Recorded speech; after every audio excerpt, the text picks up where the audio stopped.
All right, let me think up a story to tell you. First of all, welcome. There is a story out there floating around in my mind and other places of something that happened some 10 million or so years ago, give or take 10 million years, maybe 20 or 5, but there I was, standing there. There wasn't much else, just some swirling eddies of nothingness carrying around little other bits of nothingness.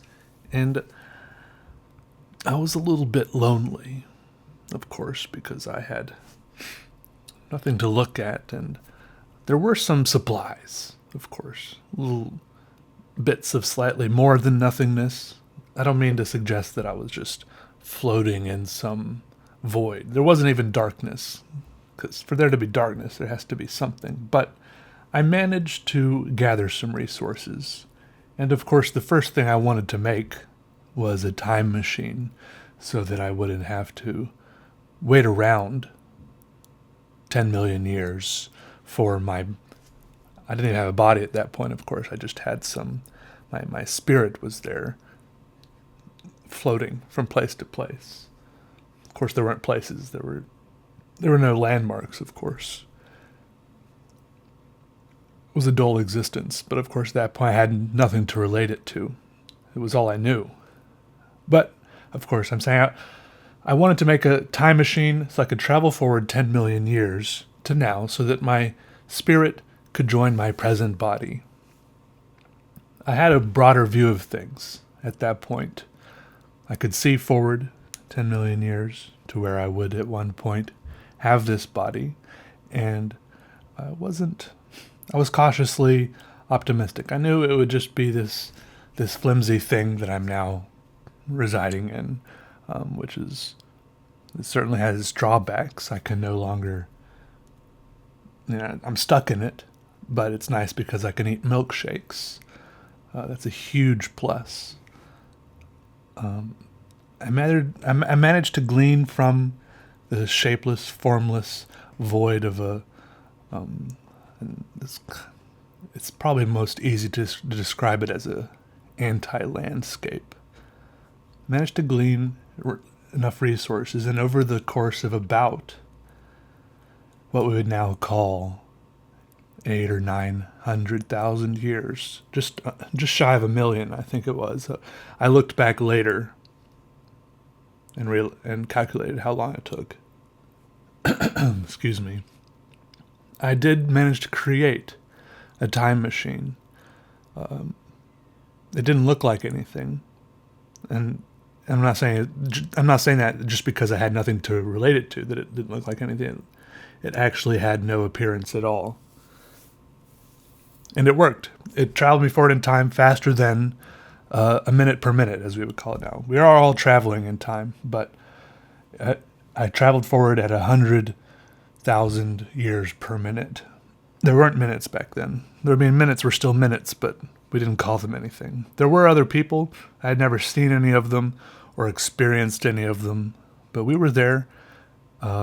Space was just as big as it is now, but everything was a little bit more spread out.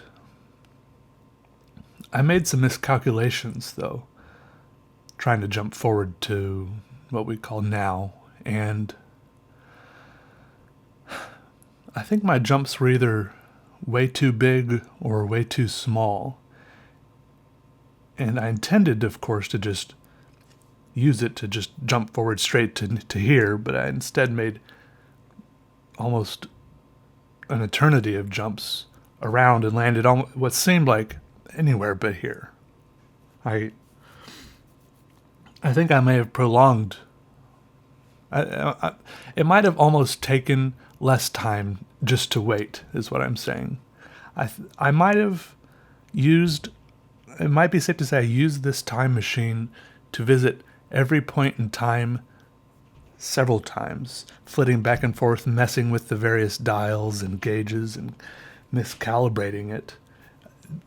I made the time machine, but I'd never bothered to make a manual or any sort of instructions, and back then there were no YouTube videos I could watch, any sort of tutorials or anything. So I had no idea what I was doing. I did see a lot of interesting things along the way, but the more things I saw, much to my disappointment, the less interesting everything became.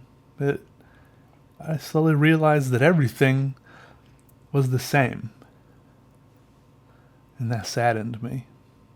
So finally, after some immeasurably long period of time, I arrived here, where we did have some way of measuring time, like clocks and calendars and things like that.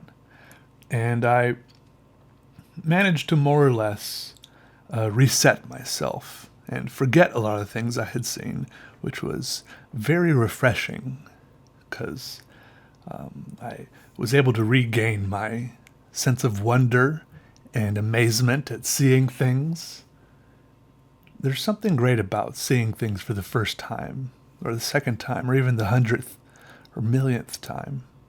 Looking at leaves on the trees, and just the pattern of bricks on the side of houses, and the way the sunlight slants across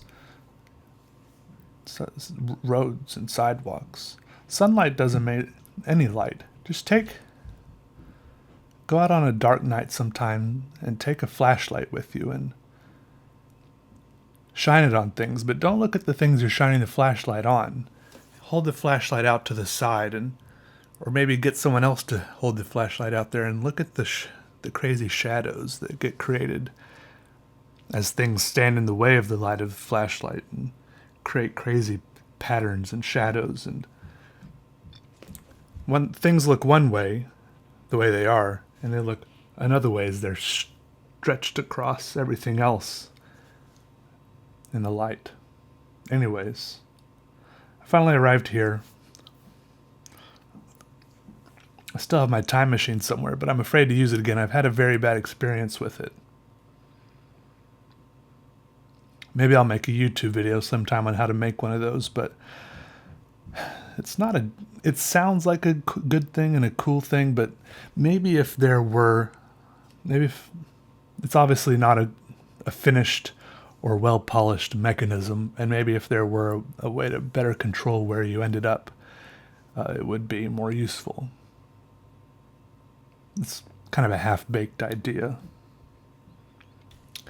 Anyways, as the story goes, there I was, stuck some 10 million years ago, floating there, formless, and I somehow found my way here.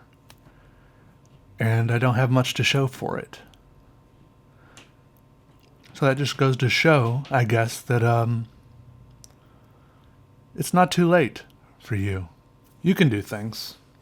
And you don't need a lot of time, because I had a lot of time, and I didn't do anything. I don't